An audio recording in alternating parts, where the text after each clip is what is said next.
Hey Unwrappers, just before we begin this week's show, I wanted to let you know about the daily digital digests, also from the week. With everything you need to know in one balanced read, the week's daily digital digests give you space to reflect on the news away from the noise. You can try 6 weeks for free in our winter sale and then save an extra 30% on an annual digital or print and digital subscription. Just enter the offer code WINTER at theweek.com/offer to start your free trial today. That's theweek.com/offer and the offer code WINTER. And now on with the show. It's the week ending Friday, the 14th of February. Happy Valentine's Day. And this is The Week Unwrapped. In the past 7 days, we've seen Donald Trump and Vladimir Putin having a 90-minute phone call to discuss Ukraine, at least 28 people injured as a car ploughed into pedestrians in Munich, and Premier League leaders Liverpool crashing out of the FA Cup and drawing with Everton in a chaotic Merseyside derby. You can read all you need to know about everything that matters in The Week magazine, but we're here to bring you some stories that passed under the radar this week. Big news, not making headlines right now, but with repercussions for all our lives. I'm Ollie Mann, and let's unwrap the week. And joining me today from the week's digital team is Rebecca Evans from Daily History podcast Today in History with the Retrospectors. It's Arian McNichol. And from Hong Kong, refugee podcaster turned lecturer Abdul Wahab Tahan. Well, Ollie, I'm not a refugee anymore, sadly, because last time I was on this podcast, Syria was under Assad. And since December, Syria was freed. It's not under Assad. So now I have a country. So if you tell me to go back to my country, I wouldn't be offended. I would be quite happy. Well, I mean, it must be an extraordinary moment. And you are going back to your country, right, this summer on holiday for the first time in, 12 years? In 12 years, yeah. I left my country 12 years on the back of a truck. And I believe I will go back in an airplane and a ticket to the airport. All right. Let's get going with the show. Rebecca, you're up first. What do you think this week should be remembered for? Testing the limits of inclusivity.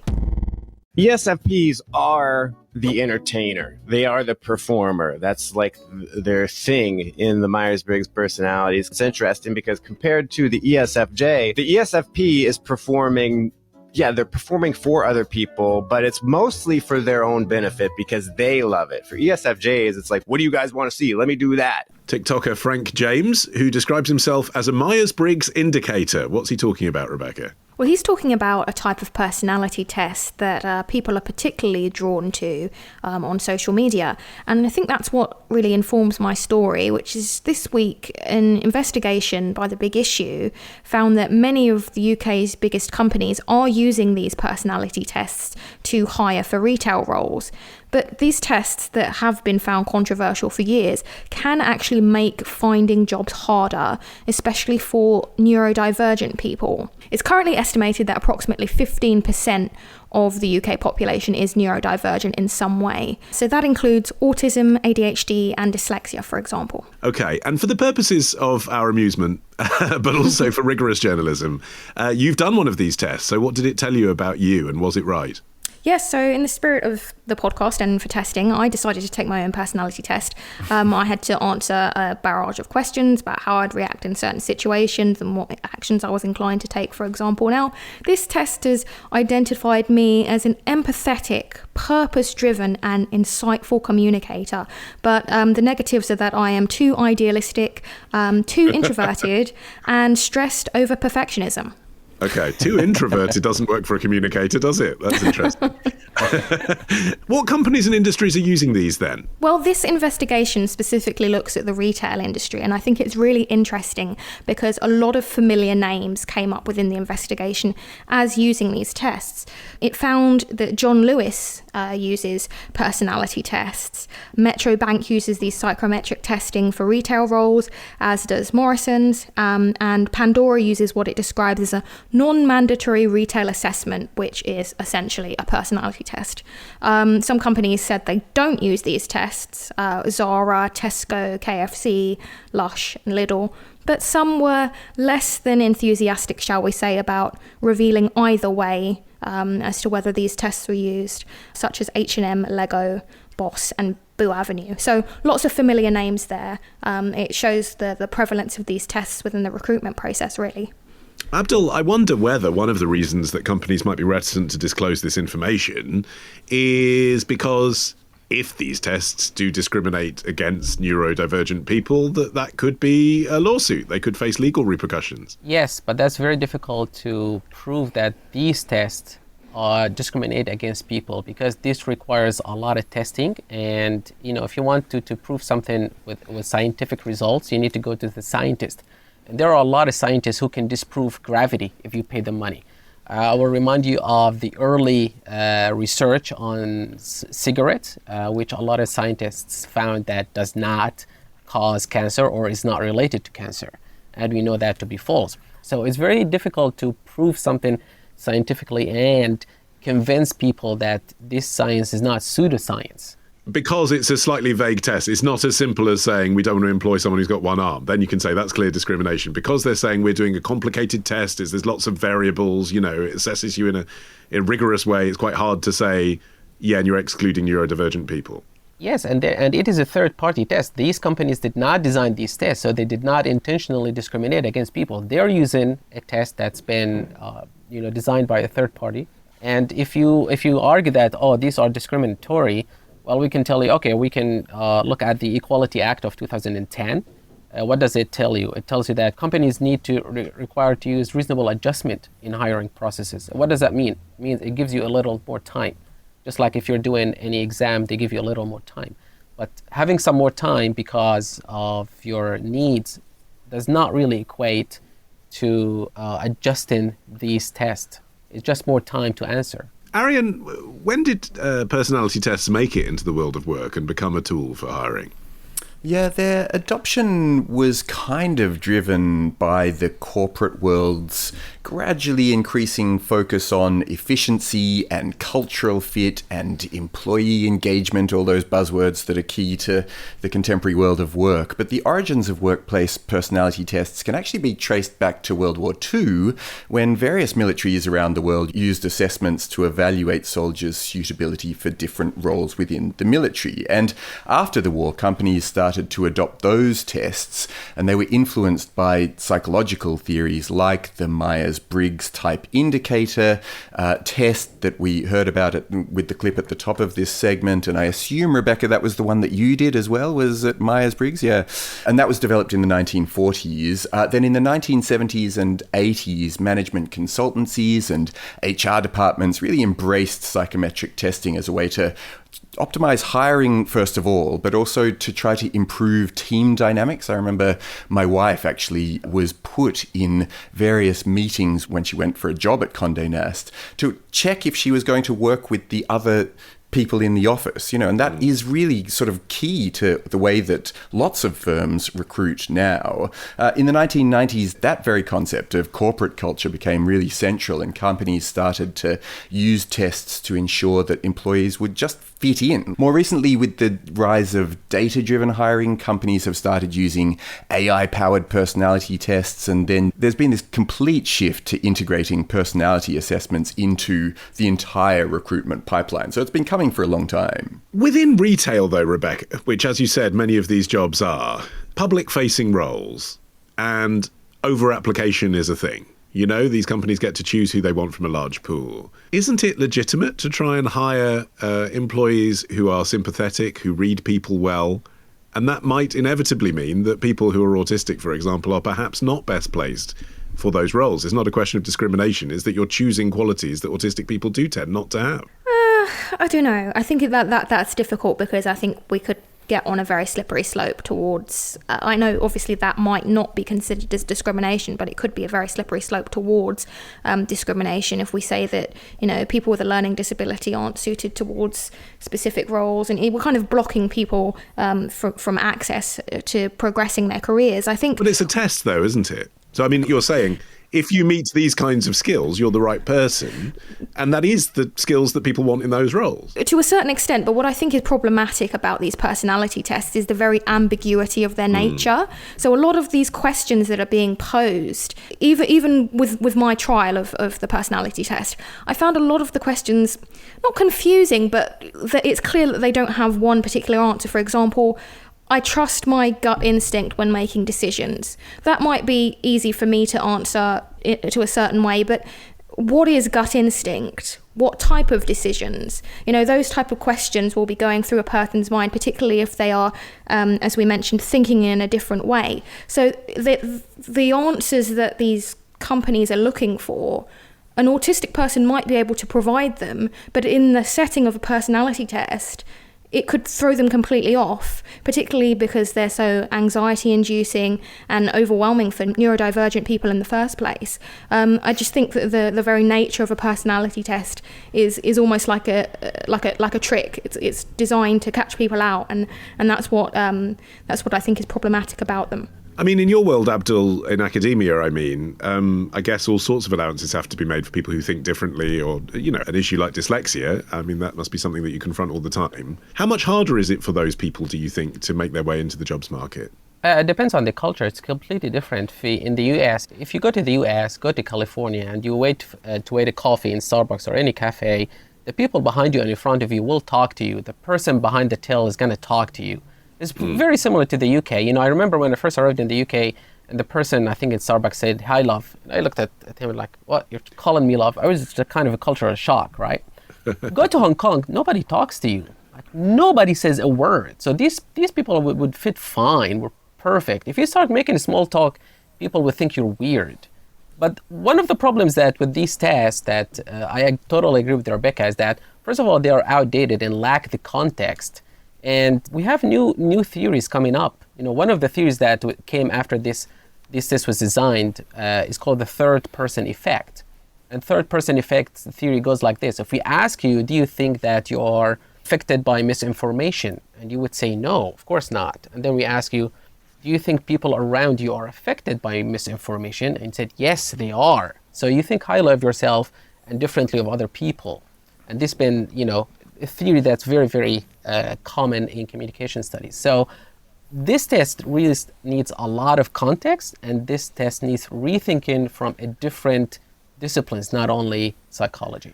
And this is happening, Arian, in a marketplace where it's very hard to find a job in the UK at the moment. Yeah, definitely. I mean, there's so many factors that are making job hunting especially difficult at the moment. There's enormous amounts of applicants going for every role, especially in the very sought-after sectors. There's hugely long hiring processes, often with multiple interview rounds, assignments, hugely long waits for responses. Also, the whole business of low pay and cost of living issues means that many roles just aren't keeping pace with inflation, making it hard to even justify job changes for people who are already in work, and also, makes people accept jobs on a lesser basis if they're floated something because they just don't have many options. Also, the prevalence of unpaid work trials. Some industries still expect candidates to work for free to prove themselves. Plus then the whole business of AI-based CV screening, which is, again, another layer of opaque complexity in the whole job application process and I think alongside something like personality tests, you're just left in the dark as to why your candidacy hasn't proceeded, and you often end up thinking, well, either it was something that I did wrong in my CV, or it was something negative that came out in the hiring process through the personality test, and actually the employer has just made a very arbitrary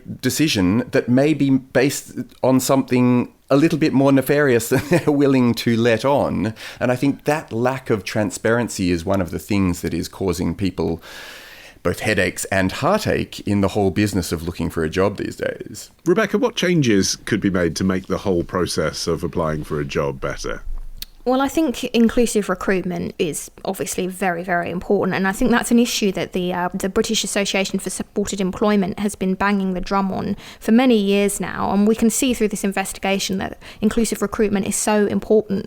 Now, ultimately, what neurotypical people might find to be a kind of normal but slightly uncomfortable process to go through when interviewing for a job might be totally unsuitable for someone who is neurodivergent.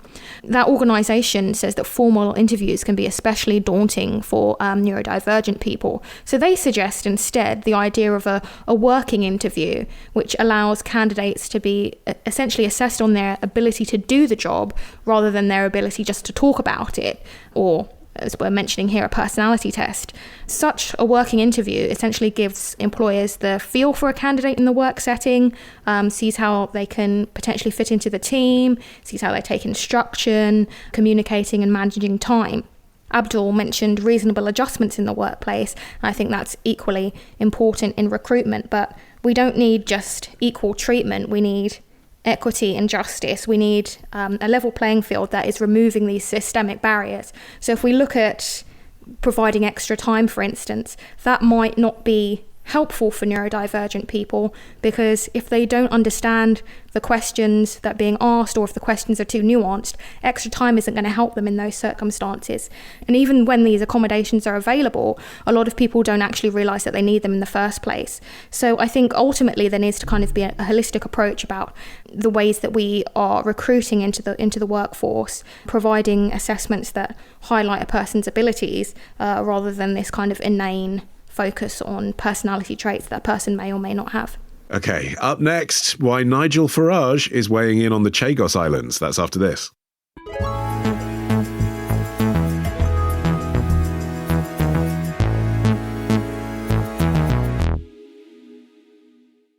Okay, Abdul, it's your turn. What do you think this week should be remembered for? Does money buy sovereignty?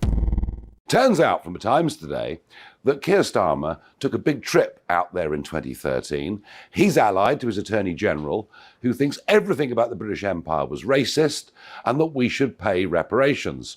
So we're going to be paying £90 million a year to the Mauritian government for the use of the base on Diego Garcia.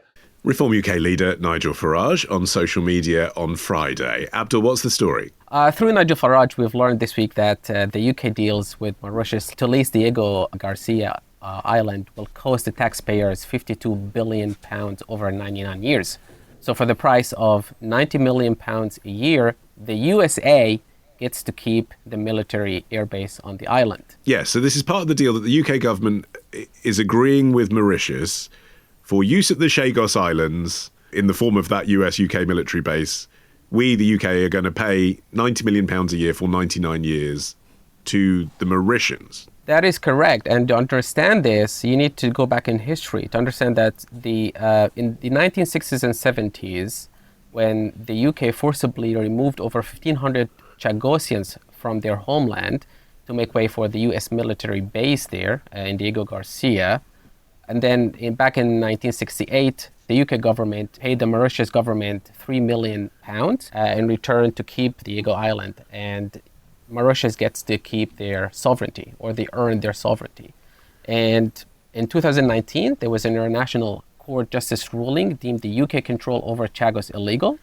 And eventually, the UK government agreed with the negotiation to hand over Chagos Island to Mauritius. But the problem is now the UK wants to pay the Mauritius government almost $52 billion for over 99 years to lease the Chagos Island, specifically the Diego Garcia, and to keep it as a base for the US military. And that history, Arian, goes even further back, doesn't it, than the 1960s? How have we got to this point where Britain has claim over the Chagos Islands, the Americans run them, the UN wants Mauritius to have them, and indigenous people are scattered all over the place? Yeah, right. So going way back, well, there's no particular evidence of any permanent ancient settlements on the Chagos Islands. Early sailors from Southeast Asia and the Arab world probably likely knew about the Chagos Islands' existence, and certainly Portuguese explorers mapped the islands in the 16th century but didn't settle there. In fact, the largest island, Diego Garcia, is thought to have been named after a Portuguese navigator or ship captain. Eventually, the French took possession of the islands in the 18th century, and they used them as a stopover for trade and coconut plantations, and they brought enslaved people from Africa and Madagascar, and it's those people who formed the basis of the indigenous Chagosian community.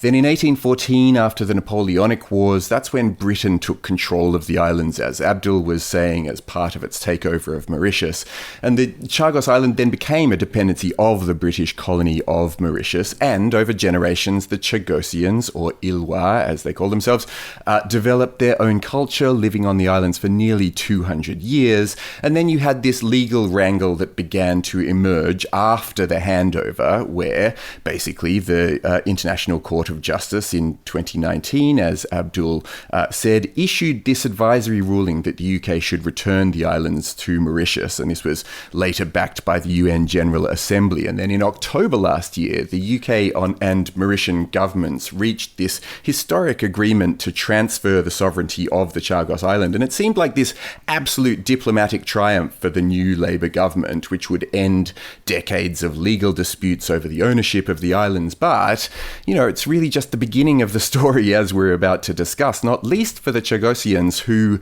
themselves say that they have been completely shut out of this latest round of negotiations. Yeah, Rebecca, those people, the Chagosians, the indigenous people of the Chagos Islands, they were evicted, as Arian was saying, in the 1960s by the British. How will this deal affect them now? Well, yeah, the agreement is going to have really complex consequences for the Chagosian people. These are people who are fighting for their return to their native land. And until an agreement is reached, the UK's control of Diego Garcia for the time being essentially means that resettlement is not an option. And in the draft negotiations that are being put forward, Chagosians would be able to visit the islands, but they still wouldn't be able to resettle permanently. Now, these are people who have faced, as we've mentioned, decades of forced displacement that involves division within families and really difficult living conditions where they've been resettled to. So even if Mauritius is given the islands, there's a really uncertain future that kind of lays ahead for these people. Some people think that Mauritian sovereignty could be a better option, but others kind of fear that their interests might still continue to be overlooked. So it's this divide that's causing a lot of hurt for the community. They just want self-determination and a voice at the negotiating table, but they are currently not being included within the ongoing discussions. Is that right, Abdul? There's just no role at the moment for the Chagosians in these negotiations? At the moment, they are not being included in the negotiations, and the negotiations have been going on between the governments of the UK and Mauritius. And the Chagosians have every right to suspect that this money is not going to benefit them, because if you look at the history, the UK has made payouts to the Mauritius government in 1972 and 1982, but the money was mismanaged and delayed, leading to inadequate compensation of the people. So Chagosian people have been very skeptical that this money will actually benefit them.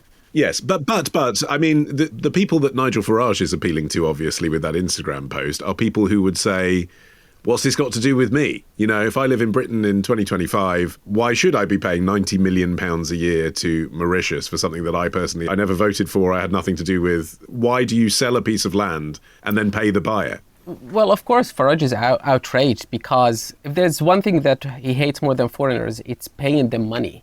And the money we're paying these foreigners is actually kind of repatriation because of the past colony of the UK, when they took an island that does not belong to them and then gave it to the US military. The beneficiary here is the US military, because they get to keep this base and they will have the final say. It's not the Chagosians, it's not the UK government, it's not the Mauritius government. If the US decides to stay there, who's going to tell the US to leave? Because the US, for example, has a different of bases around the world. It doesn't ask for permission. They have bases in Syria, even though there's a new government in Syria now and they don't want them there, but they have a base there. They didn't ask when they started the base, when they opened the base there. What's Trump's view on all of this, Arian? Because President Biden said in the autumn that the deal that the UK government had agreed to is, quote, a clear demonstration that through diplomacy and partnership, countries can overcome long-standing historical challenges to reach peaceful and mutually beneficial outcomes. Trump's take is rather different. Yeah. Trump's take is, give me my military base, and I don't really care about the people who once lived on there or may want to live there in the future. I don't particularly care about the UK-Mauritius dispute or payments. He's just interested in the importance of Diego Garcia and its ability to project US power from within the Indian Ocean. And, we are still waiting to see exactly where the subtleties of the Trump administration's view on the question fall, because Marco Rubio is set to meet his counterpart from the UK, Foreign Minister David Lammy, in Munich in a couple of days. And at that point, they're probably going to muddle out the questions that still remain over what's going to happen to Diego Garcia. And you can imagine that the UK's position is going to completely hinge on what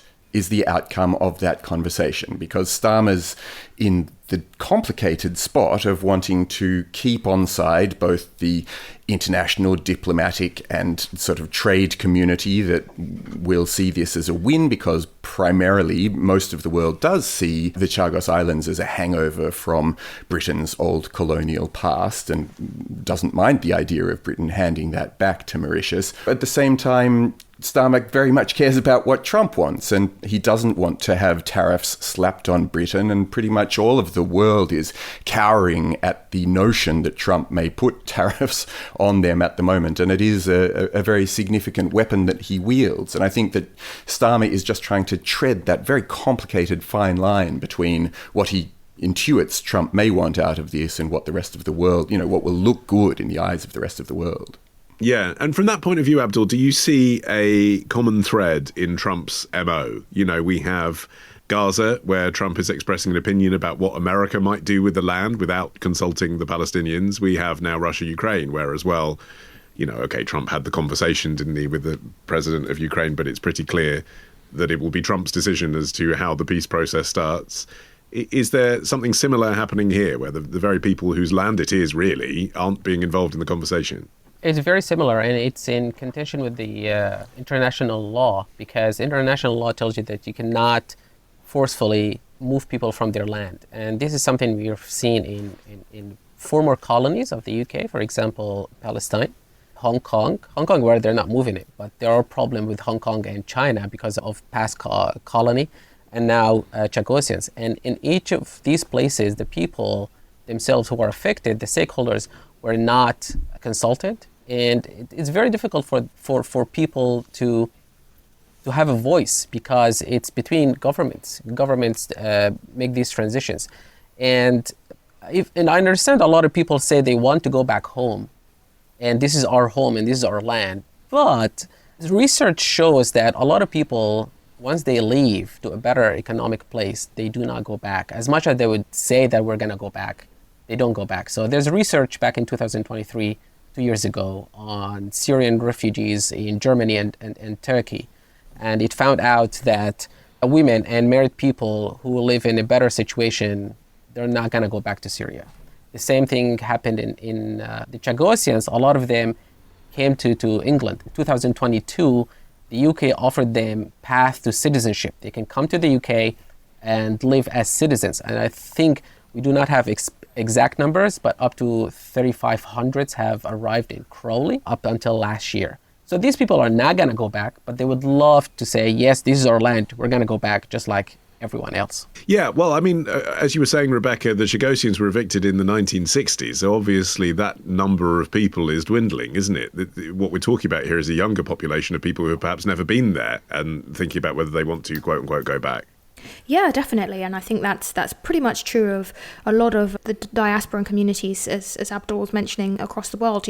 Whilst we might have cultural ties or emotional ties to a certain place or a certain island, ultimately our culture might lie elsewhere. For example, one side of my family is originally from St. Lucia, but I've only been there twice this year. And although I have a deep sense of connection and love for the island, ultimately I am British, so I can understand why it would be challenging for communities that have been displaced across the world to chart a path back home to their native land, just because of the lack of connection, perhaps not speaking a certain language in certain circumstances. And I can see the difficulties that might pose for that set of people. Yeah, why would you want to be in St. Lucia at this time of year? You've definitely made the right call there. I mean, another issue that affects Diego Garcia in particular, which is the biggest island, by the way, of the Chagos Islands, is the plight of the Tamil asylum seekers who were effectively imprisoned there in 2021. We did speak about this on the pod back in July, but just remind us of that story and what's happened since, because that very much affects Britain too. Yes, so essentially there were a group of Tamil people who are an ethnic minority within India and Sri Lanka, and essentially what is happening in India and Sri Lanka is arguably ethnic cleansing of that group. So a group of them got on a boat and intended to sail towards Canada, but they actually got stranded and ultimately rescued by a US naval ship who took them to Diego Garcia. And as we mentioned on the podcast in the summer, this is a group of people who have faced really, really tough and quite frankly disgusting conditions within that island, facing awful conditions, rat infestation. Some were even driven to thoughts of suicide. But ultimately, what has happened through these negotiations is that the UK has managed to intervene, and now these asylum seekers who were stranded on Diego Garcia have been relocated, and they've been relocated to here in the UK. 47 Sri Lankan Tamil people were granted 6 months leave to enter outside of the immigration rules in the UK. They also have access to public funds, and that's been described as kind of like a one-off circumstance due to the exceptional nature of the situation. We don't know what their situation will be after the 6-month period expires, but they appear to be happy. They've been interviewed, and one refugee even said that he felt like he'd reached paradise for the first time. There has been progress for these asylum seekers, and hopefully there's a path to a better future for them. I mean, it's a better look, I suppose, Arian, for the UK, isn't it? Rather than having this history of forcibly displacing people from an island and then keeping asylum seekers there for years, which is pretty inconsistent. Generally, colonialism, not a good look on the international stage, even though, as we were saying, things are changing under Trump. But what do you think this is actually going to look like in, say, 5-10 years' time when the dust settles?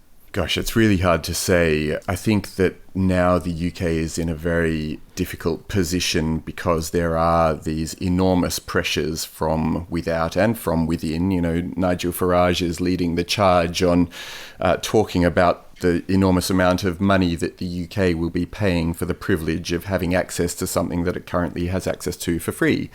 And equally, you know, the US is likely to throw its weight around in the coming months, if not years ahead.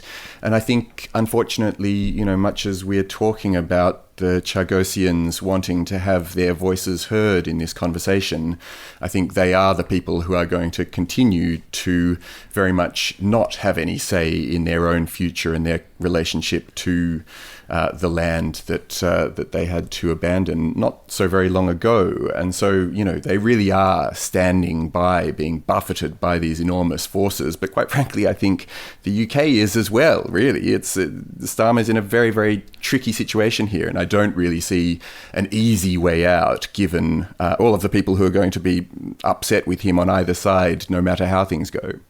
Yes, and from that point of view, Abdul, I mean, you know, you brought up Nigel Farage's comments. He's a very savvy political operator, isn't he, in terms of distilling a complex situation, as we've outlined. This is a complicated situation, into a simple headline-grabbing figure. Do you think, you know, Britain's £52 billion over the next 99 years will become the new £350 million a week we send to the EU on the side of a bus? I don't think so. I think he will find something else. He will find something else that to blame it on the new people. So that was the bus back in 2016, and this is the Tamil now. Next, I don't know, it's going to be either Gaza or some small boat thing. So Farage will always find something, because what he does is he relies on conspiracy theories, and conspiracy theories are very appealing because a lot of people cannot accept that big events are random and they need a very simple solution to explain them. So to tell them that this deal is very complicated, it's related to past colonial history, it's related to the US based there. There are Tamil refugees, there are people, Chagosians, who were deported from their own island, and we don't know what to do with them. So to include all of that, a lot of people would rather have a simple solution that The UK government would rather pay this money to put this to bed. Right. Up next, why Americans will soon struggle to spend a penny. That's after this.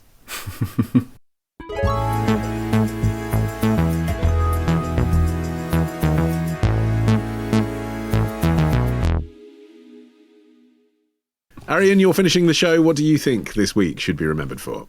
This week, America pondered whether Donald Trump's order to scrap the penny really makes sense. Thank you very much, everybody. Thank you. The penny, guys. The penny is gone. Go. Penny's gone. Is the nickel next?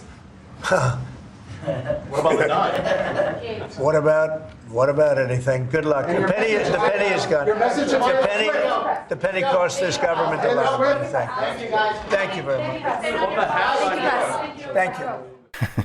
Donald Trump trying to wrap things up there after signing some executive orders on Tuesday this week, as is his wont. Arian, what's the story? Yeah, so Trump announced on Sunday night as he left the Super Bowl in New Orleans that he had instructed the Secretary of the US Treasury to stop producing new pennies. And on his Truth Social platform, he wrote, "For far too long, the United States has minted pennies which literally cost us more than 2 cents. Let's rip the waste out of our great nation's budget, even if it's a penny at a time." And there's a lot to discuss here about whether keeping pennies in production is a good idea and whether even stopping their production can be done at the stroke of a presidential Sharpie, but it comes amid a massive flood of executive orders, both big and small, which kind of appear to be part of Trump's flood the zone strategy, where the pure deluge of decrees all distract attention from one another, making it impossible for anyone to focus on things as big as gutting US aid and as small as whether you should be carrying pennies in your pocket. Well, okay, so is it small? I mean, we're asking you to choose the big stories of the week and you've chosen this. What is the significance of ending the penny? Because it is something that numerous American presidents have talked about before and not done. Yeah, I mean, he's not wrong about the cost, sort of, because according to the US Mint, the cost of producing a single penny has more than doubled in recent years, from 1.76 cents in 2020 to 3.69 cents in 2024. And to put that into perspective, printing a paper dollar bill is cheaper than producing a penny, according to the Federal Reserve. It costs about 3.2 cents to print a $1 note, which is about 0.5 cents cheaper than the cost of minting a penny. And in the fiscal year of 2020, the US Mint reported losing quite a lot of money. They said they lost $85.3 million on making pennies. So there is a real expense that is going on in the production of pennies. So there is a live question about whether keeping them, as you say, it's been going on for a long time, is a good idea or not. Is it a live question, Abdul, or is it sounds to me like Aaron's just answered it. What are the arguments for keeping the penny? To be honest with you, it's very difficult to make an argument for keeping the penny for young people, Gen Z, for example, or any young people who use their phone 24/7 and make all their payments through their phone in QR. If you look outside the US, China, for example, there's no cash, pretty much no cash. If you decide to come visit me in China, you will not be able to use cash at all. You can only use WeChat Pay or Alipay for taxis, street vendors, even beggars. They have QR code. If you want to give them money, you give them cash, they look at you weird. Like, what am I supposed to do with this cash? You cannot really use it. Who is this man talking in the coffee shops and giving me cash? So this does not really work. Some countries have different ways. UAE, for example, if you go to a grocery shop to buy something, they always round it up. So if it's, for example, £10, 5 pence, they wouldn't take 5 pence. They would charge you just £10. Yes, so one of the arguments I have seen, Rebecca, is that people will inevitably end up essentially paying an extra penny in a sort of tax for paying in cash, because that's what will happen. What Abdul's just said is what will be the common sense reaction to this over time. If you're paying in cash, people will round it up. But if they round up all of the purchases that cost something 99, you're paying an extra penny constantly. That could add up to quite a lot over a year. I see with that argument. I think the fear of inflation is something that is obviously on a lot of our minds globally right now, but arguably it was one of the most defining aspects of the 2024 presidential election. You know, we don't want to pay more for eggs, we don't want to pay more for this and that, so vote Trump, that sort of thing. So I think there is an argument, you know, rounding up rather than down would effectively raise prices, even by a small amount. Those small price increases could really, really impact low income and everyday working Americans who rely on cash transactions. You know, not everyone uses contactless, not everyone wants to use that style of things. I think, as Abdul mentioned, there is a lot to be learnt from other countries. Whether or not Trump actually wants to learn is a different matter entirely. I think particularly locally for the Americans, Canada, or the 51st state of America, as Trump would probably have it, they stopped minting their pennies back in 2012, and they cited similar reasons, high production costs as the reason. Their solution is now to round up or round down cash transactions to the nearest 5 cents. But of course, you know, with cost of living issues ongoing, that is going to be a major issue for people, whether they realise it or not. Yeah, and where you are, Arian, in Australia, they don't have pennies anymore, is that right? Or at least they don't print them anymore. That's right. They were never called pennies. They were always 1 cent pieces over here. It's a funny thing that America has cents, but they call their lowest denomination the penny. Yeah, but it's colonialism again, aren't it is. Yeah. Well, it's weird that didn't hang over with us as well. But anyway, yes, we did away with both 1 and 2 cent pieces. So the smallest denomination is the 5 cent piece. How do you do those souvenir things where you turn the handle and you get the printed image of the Sydney Opera House on the penny? It's been such a long time since I've done one. I guess they probably require higher denominations. You have to put in your full Maybe $1 they or $2 give you the coin. penny because you really have to pay the dollar for the thing, don't you? Yeah, anyway, exactly. Just speculating. But no, I think that there is an obvious advantage to getting rid of the lowest denominations, particularly if they don't have a very significant value anymore. And, you know, as inflation keeps pushing up the prices of things, then, you know, increasingly you can't buy very much for small amounts. And just like England eventually did away with farthings and pennies that had been subdivided into smaller units, then the same is true in other places. Okay. So broadly, we all kind of think, you know, even if it's a case of stopped clock being correct twice a day or whatever, this, you know, Trump's idea here is broadly the right thing. But you mentioned the flood the zone strategy. Let's give the quote in full. Steve Bannon famously advising Trump, flood the zone with shit. Is that what's happening here? Why do you think that is what this is part of? Yeah, so the idea that Bannon was putting forward there was that if you can overwhelm both Democrats and also any media opposition through just having this mass of legislation or initiatives, then people aren't able to focus on and resist any individual one of those. And as Trump has begun his second term, he's definitely been enacting an agenda at an incredibly breakneck pace. And in some ways, it does look like it's an intentional plan to knock his opponents off balance and dilute their responses. He's done things like, you know, in just a handful of days, fired his inspectors general, had sweeping clemency for January 6 defendants, mounted investigations of perceived enemies, put on a federal hiring freeze, moved to end birthright citizenship, begun an immigration crackdown,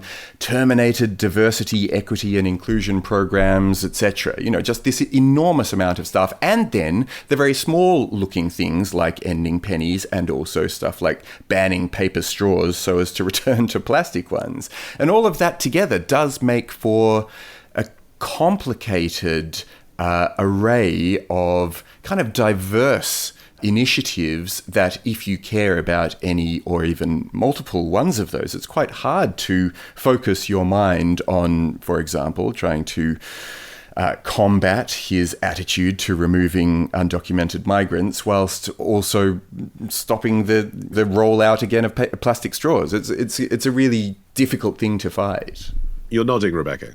Yeah, I just think it fits into his kind of broader populist agenda. I mean, in the clip, we just heard him say, penny's gone, don't worry about it, the penny's gone. And that kind of just laissez-faire, just I don't really care, I'm going to do it anyway, is just emblematic of his presidency and who he is as a figurehead as well. I just think that by eliminating the penny, other than the flood the zone thing, which I think is totally valid, he is just like throwing stuff at the wall and seeing what sticks. I think it just illustrates, on a smaller level perhaps, his desire to just break with tradition. I think, by targeting this long-standing US coin, it's been in circulation since 1793. That's 17 years after American independence was declared. He's just arguing that it's, an unconventional, cutting-edge approach. He is overturning outdated systems, getting rid of waste. It appeals to people on kind of a base level. It cuts through, I think, perhaps more than some of the issues that Arian mentioned. And that's where the problem lies, right? A lot of people don't want to do the reading into complicated foreign policy or complicated immigration and deportation issues. But reading about the penny... He's saving us money. We're not printing unnecessary money. Oh, he's saving money, and it cuts through to American pockets. Is it legal, though, Abdul? I mean, all of these executive orders, it's an unprecedented number in modern times, isn't it? But it shouldn't work like that, right? I mean, the president should indicate what he wants, but then it should go through Congress and the Senate and stuff. What's going on? Well, it doesn't matter if it's legal or not, because if it's not legal, it's going to be stopped by the courts, right? Just like his order to stop U.S. foreign aid. It was temporarily blocked by a judge, right? The Muslim ban previously in his first term was blocked by the court. And this is one of the things that he's doing on purpose to keep his promises. Now, I'm not sure if he promised to scrape the penny, but his other promises during his campaign, he kind of followed through, like the cut of diversity programs and banning transgender women from participating in women's sports and a lot of these things. So for his supporters, he seems to be honest and he's following through. And the problem does not lie with him, but with the court that stops his executive orders. I think there's truth in that, Abdul, but I think as the legal battles escalate, Trump and his allies have been openly criticizing the judiciary. And Elon Musk, for example, after a judge blocked his Doge team from accessing Treasury Department systems, he called for that judge's impeachment. And Vice President J.D. Vance has suggested that the executive branch should simply ignore court rulings, for example. There are these concerns that if the Trump administration does actually, instead of kind of looking at the rulings and trying to find an alternative way around them, just start ignoring them, then that could create a constitutional crisis. Now, we're not there yet, and we're certainly not there with the penny. Let me just quickly expose my full financial ignorance and say that I feel like I have a solution to the problem, which is that at any given moment, we should reassess what's the lowest value thing that we all want to purchase, an individual sweet from a shop, for example, and we should call that value 1 pence or 1 cent or whatever. Obviously, no one wants to be in one of those countries where you're carting around $5 million bills in a wheelbarrow, but neither does it seem practical to me that currency should be valued in the way that it was in, say, the 1500s, when you might be paid £2 a year, meaning that every penny was worth more than like a pint of beer. I mean, that sort of makes sense. When you're talking about a single suite. When you're talking about a house, Arian, if someone spent £2 million buying their house, and now you're saying we should assess what we think that should be, 200 grand. That seems fair. I just think what does that person just lost? We should work out what a jelly baby is worth and call that 1 penny, and everything can flow from there. Sure, makes perfect logical sense. What would be even better, actually, as a fix to the problem would be if Trump invested in some kind of meme coin.